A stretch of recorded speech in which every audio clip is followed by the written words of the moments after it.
ข้อหนึ่งข้าพเจ้าจะจงรักภักดีต่อชาติศาสนาพระมหากษัตริย์ข้อสองข้าพเจ้าจะไม่ยุ่งเกี่ยวกับยาเสพติดทุกประเภทข้อสามข้าพเจ้าจะเป็นพลเมืองที่ดีจะทำความดีบำเพ็ญประโยชน์เพื่อแผ่นดินเฝ้าระวังไม่ให้ยาเสพติดมาทำลายตัวข้าพเจ้ารวมทั้งครอบครัวและชุมชน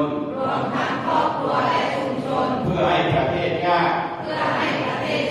ปลอดภัยจากยาเสพติดขอบคุณครับ